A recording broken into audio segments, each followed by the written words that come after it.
very much, Patrick. Thank you. Thank you. Today, I came here to originally speak about the great achievement that you all accomplished in bringing about delisting, and to talk about the conditions at Camp Liberty, and about recognizing you as an alternative to the brutal regime in Iran. But today, tragically, we're forced to deal with something more immediate.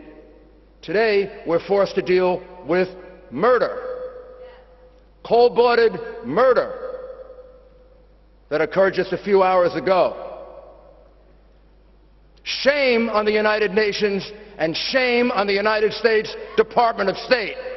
Shame on you!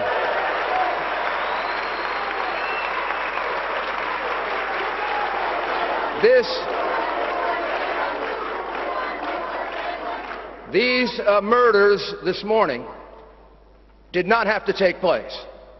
They should not have taken place. There is no reason that they should have occurred. These people moved at the urging of the United Nations and the Secretary of State of the United States. They were under the protection of the United Nations and the United States. There was no reason for this move. We said that a year ago. There was no reason for it. These people were in Ashraf. These people could have been relocated from Ashraf to any number of countries. The relocation could have been done at Ashraf expeditiously and sensibly. There never was a reason for this move. But the United Nations, the United States Department of State, the Iraqi government insisted on it. About a year ago, in front of a gathering like this, I said that it looked like Camp Liberty would be a concentration camp.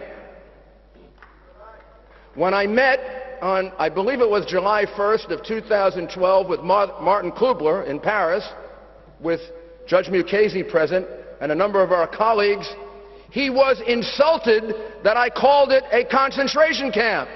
Well, Martin Kubler, it is not only a concentration camp, it's a killing field.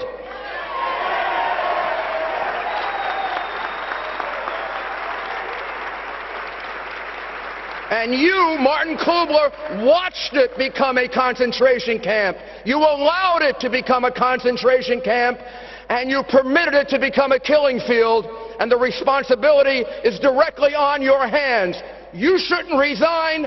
Ban Ki-moon should fire you today.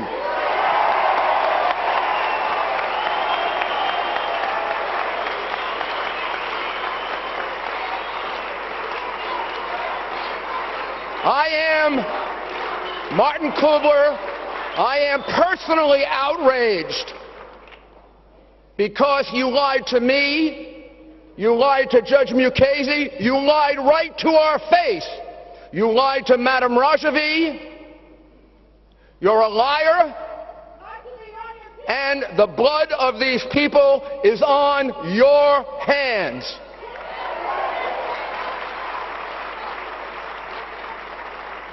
But, as Patrick Kennedy pointed out, responsibility is not just on the United Nations. Responsibility, unfortunately, and it breaks my heart to say this, is on my country as well. It's on the United States. First of all, when these people originally gave up their arms, they handed them over to the United States military. And as military leader after military leader has told you at conferences like this, they were promised, solemnly promised, the protection of the United States of America. Not just the United Nations, but of the United States of America. Over the years, the word of the United Nations has not meant much. It's been fairly useless as an organization in solving our world's disputes. But the word of the United States of America is solemn and precious. And that word has been broken over and over and again. These people were promised protection. Not only were they promised protection, but in October of 2011, Secretary Hillary Clinton told the United States Congress that America has a good plan, which is to move Camp Ashraf residents to Camp Liberty.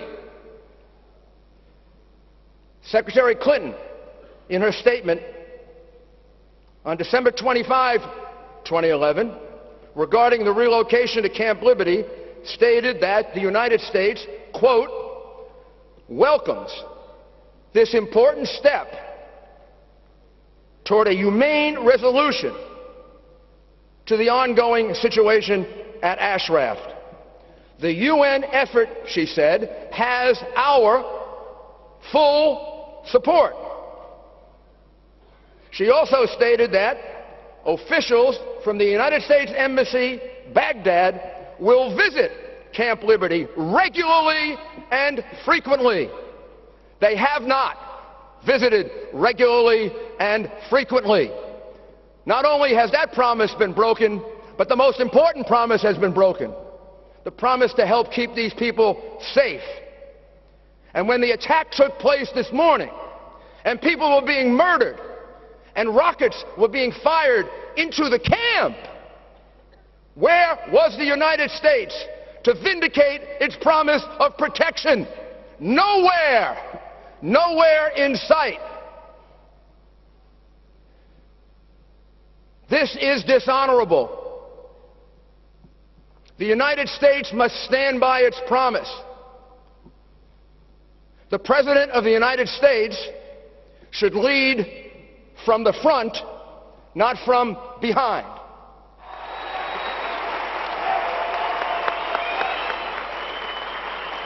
Nothing less.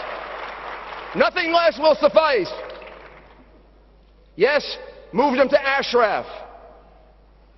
But we've seen them killed at Ashraf as well as at Liberty, haven't we? No. If our word means what it is supposed to mean, if the honor of the United States is to be vindicated, then the President of the United States must act forcefully and decisively.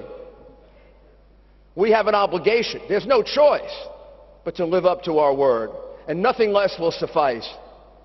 And then we should move on.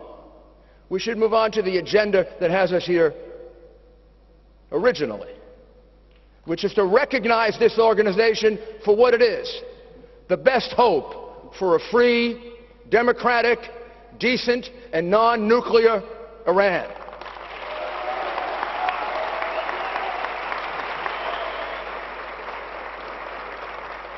I conclude by saying to those who are listening and will listen, from the families that have lost loved ones today, who have loved ones in hospitals, or maybe not even in hospitals, but wounded by this attack.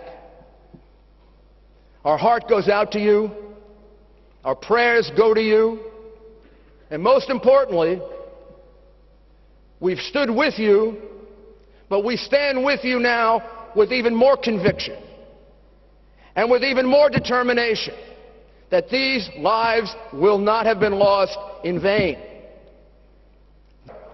And it will lead, under the leadership of Madam Rajavi and your organization, to an Iran that is free, democratic, to an Iran that respects human rights, and to an Iran that is peaceful and non-nuclear. We double our commitment, we triple our commitment, and we will not rest until these goals are achieved. God bless you.